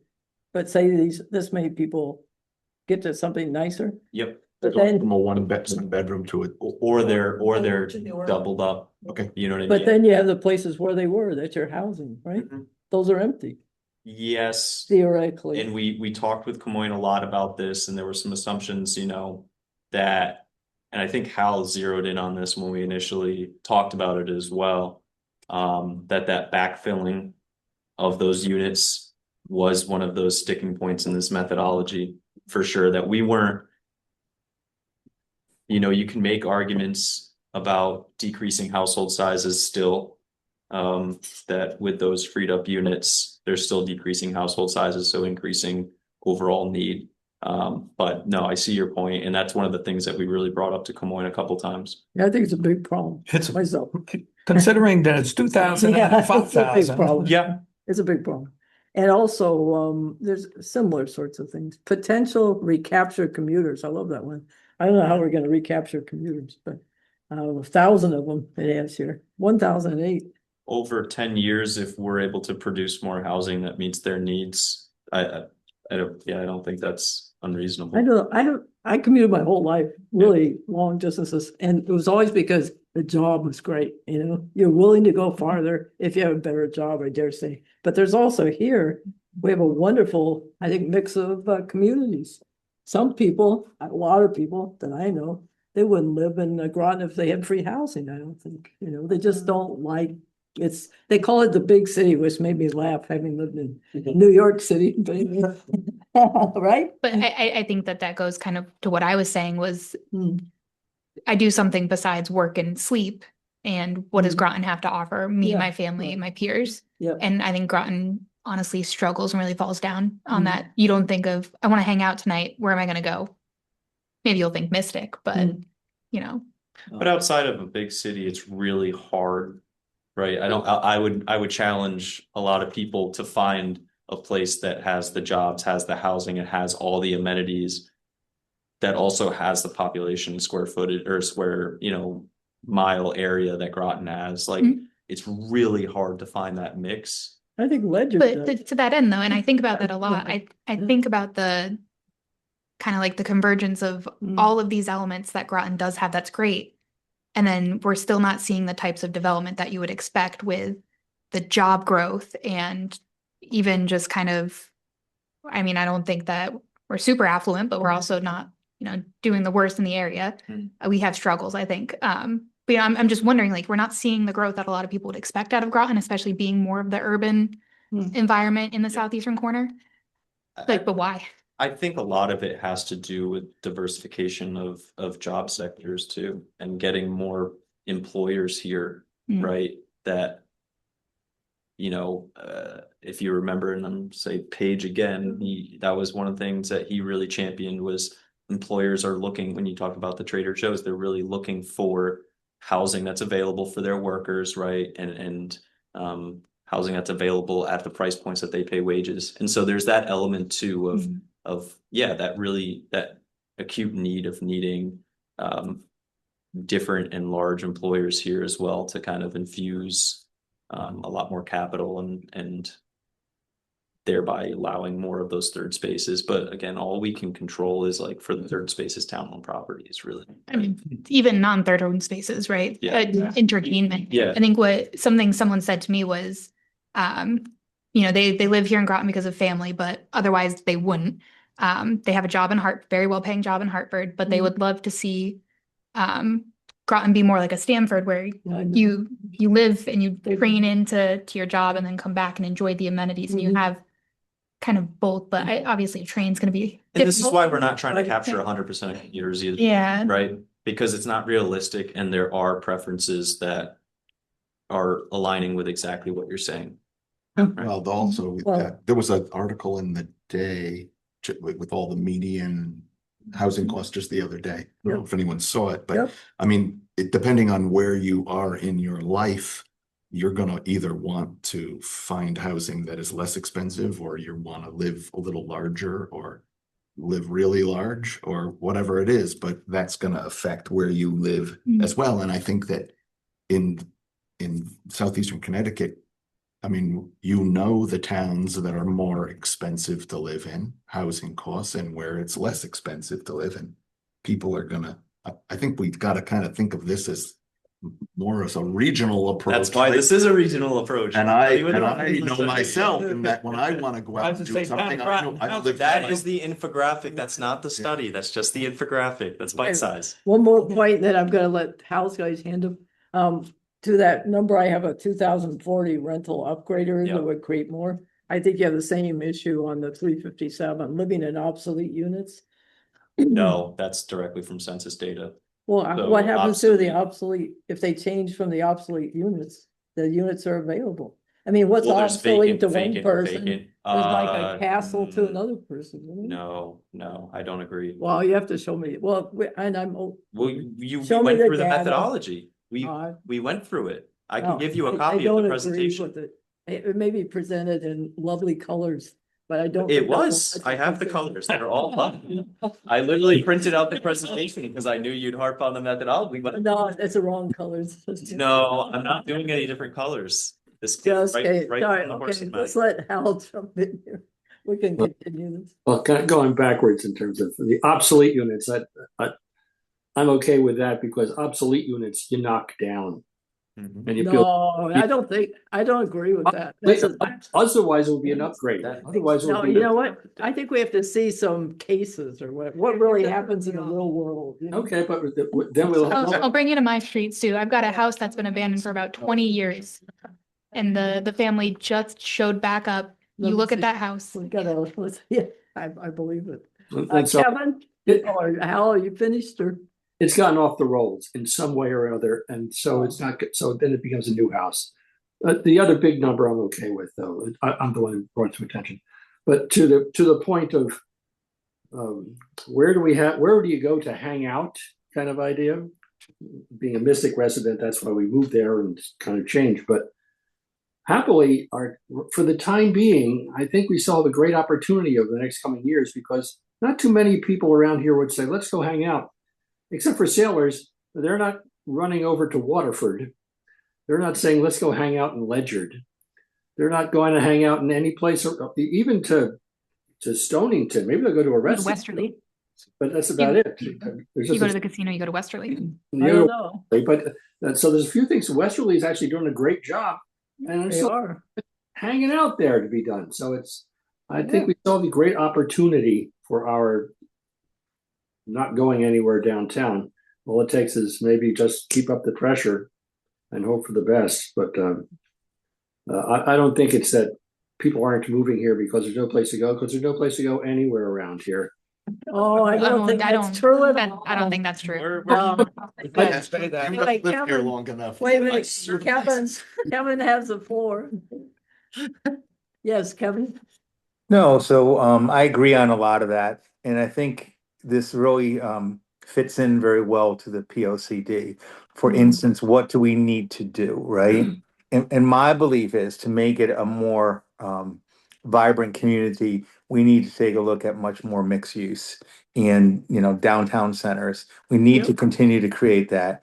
And the other thing is on page 50C, which I think you brought out before, the government assisted housing stock. If you look at, which is our strength, we've got the affordable housing. 80% of that is Navy housing and Branford Manor, So when you really look at that, at some point we become impatient with Groton Housing Authority.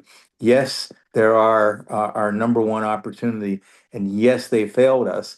And we need, if we're going to move ahead more rapidly, I think it's hitting us right in the face right now, that we've got to do something as far as that assisted housing stock is concerned. So those are just my thoughts. Right, okay, thanks. And I think just, I would just like to say, I think we'll wrap this up probably for tonight, but I really appreciate everybody's thoughts and encourage, if you haven't read the regional study yet, it's really interesting. And I would just say, all this being said, I agree, we need a lot more housing. We need more villages on everything we say in the POCD and more. And I think we're all pretty much in agreement on that. So, and having arguments about forecasts to me, when there's obviously a need in the current year, there's kind of forecasts are interesting, but they always have issues. Nobody can give you a good one. But that's fine. I would just appreciate updates as you have them. We get better information.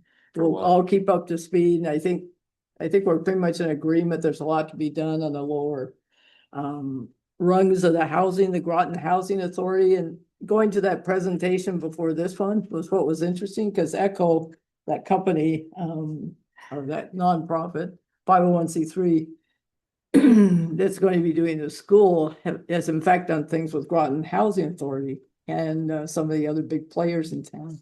So I think they'd be really interesting to talk to about if we want to expand this help for either elderly people who need it, et cetera, et cetera.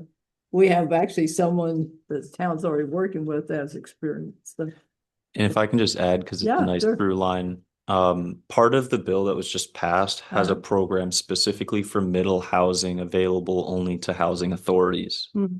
So that's the other element of this that is kind of floating out there. We haven't really tackled it because we're not the housing authority, but there is that element that the state really wants to encourage more of that type of development Uh-huh. that is deed restricted, subsidized, affordable. Right. Right.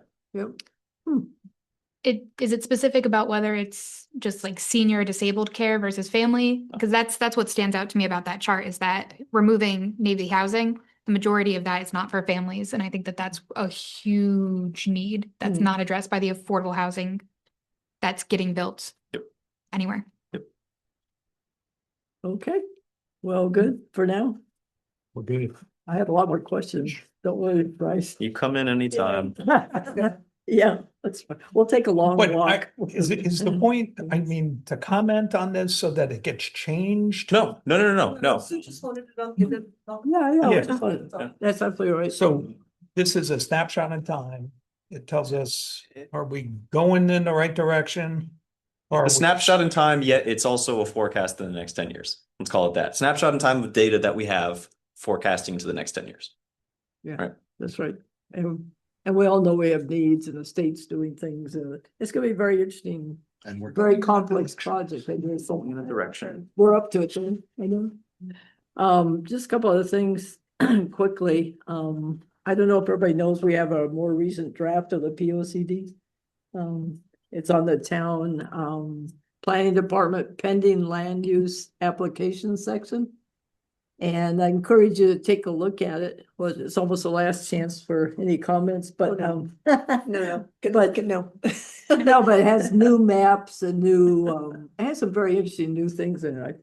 Right, so today is 65 days from Uh-huh. when the hearing opens. Yep. So we had to finalize the draft, Mhm. put it on the website, Yep. right? So we can make the notifications to the 1 or 2 entities that need 65 days. Most Sure. folks need 35. Uh-huh. So that is what you see, and that is what is going to hearing. Mm. So bring your comments to the hearing. Okay. That draft is not going to change between Oh. now and May 14. So today really was a. That's it. Right. That's, yeah, Okay. that's it. That's what's going to hearing. Okay. Yep. Thanks. But take a look at when you have a chance, you have nothing else to do. Look at the latest draft, because I think some of the new things are in there, are really interesting. A lot of good maps, et cetera, et cetera. And I think the POCD is really something, it's gonna be something for everybody to be very proud of, including the staff, for sure. Horsley Witten, and certainly the commission's done a great job. What is the point of a hearing if something can't factor into? Oh, it can, but you need to, what the hearing is to solicit input from the public. Yeah, You know, just like the public hearing we had tonight, you weren't going to change it before you heard from the public. So that's, you guys have provided all kinds of comments up to this point. yeah, no, and there's So been this is- opportunities for right. people to, That's Right. good. Right. but I just. Music to my But then you ears. have to have something that is, okay, this is our proposal. You know, you have to stop at some Okay. point. That's what this is. So Right. Hands changes down. could potentially be made. and So I that's- would expect, that. Are- That's right. Are there going to be any like intro public information sessions like you've had previously?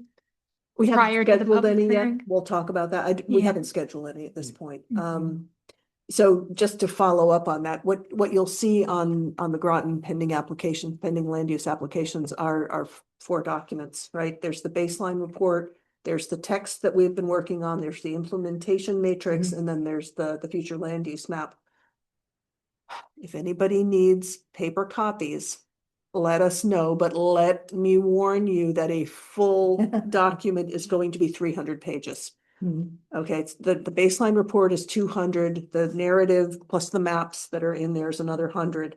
So we will gladly do it for you, but make sure that's really how you want it. How's that? I hear Jeff in the background saying, there's too many words. I know, well, yeah, Well, it is the baseline takes up a big chunk. 200 pages on the Yeah. baseline.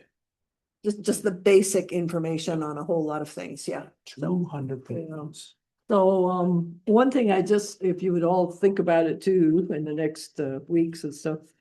We did that really nice matrix, I think, and we all know that town staff is not the one that has to be cracking a whip on every one of these things. And I think a lot of us have areas that we're interested in, and some of these groups like the Conservation Commission, they're interested in some things I am, we'll probably work together on some of these, but think of things that you might want to champion, that, out of that matrix list. And it doesn't matter if there's, three of us doing one thing, whatever, but things that you would like to see happen, and, whether you're interested in. And then maybe one of these future meetings, we can talk about what we're thinking about, so. Right, so the implementation of this Mm. plan, within the document, you guys will meet once it becomes effective and really figure out an Yep. implementation plan. Yep. Which ones are really truly gonna be priorities, because a Right. whole lot of those things got moved up to 1 to 2 years. Yep. Okay, and then figure out who your partners are. Yep. Yeah, good. The names. Yeah. And if you don't want to do anything, that's up to you. This is a volunteer commission, so anyway, okay, well, that's all I had tonight.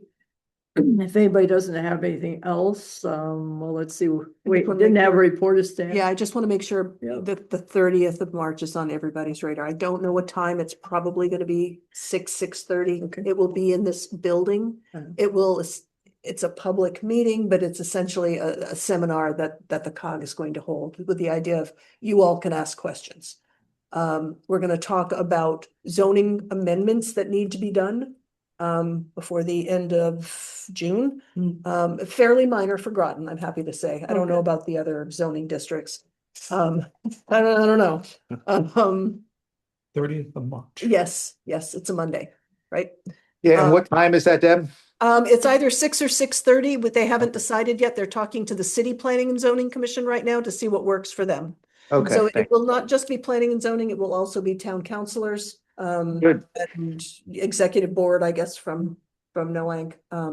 And so All really right. it is an opportunity for the COG to explain what their role is going to be in developing these housing allocations, how it's going to be done and what the timeline is. Okay. So definitely urge y'all to, And that'll be recorded. yeah.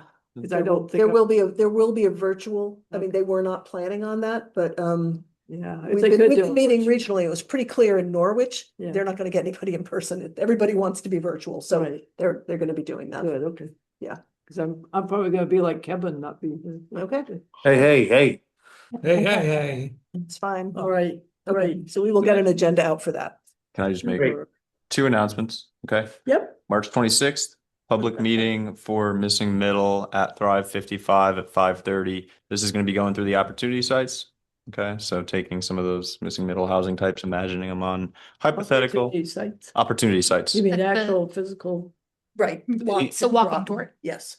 No, this is different from the walking tour, but I do have a rescheduled time and date for the walking tour. But so the opportunity sites, 10 different opportunity sites, chances for people to explore what they look like, play with, the houses, figure out what they like, what they don't like. April 2nd at 5 o'clock is going to be our rescheduled walking tour, missing middle walking tour through Mystic. We've talked with St. Mark's Church, so we're allowed to park there. This is going to be a walking tour through Pearl and Gravel. The one caveat is, and I just want to make this announcement as many times as I can. All right, hard stop at 6:30 for that one. All right, The because cars have to be out of the lot. cars have to be out of the lot. They have a It's April 2nd. April 2nd, 5 o'clock. They have a, I don't want to mess it up. It's Holy Week. There They've you got go. people coming at 7. Yes. So we got to be out, but they've been generous enough to let us kind of use that as a home base to go and do. Oh, just park in Mystic Art Association. There you go. That's your prerogative for sure. Friday night? Oh, yeah. At what time was that? Thursday.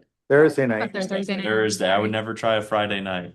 What about, is it starting at 5, Bryce? 5. Okay, well, are there any commissioners want to report? Nope. Okey-doke. And staff, that's all you. That's it. That's it.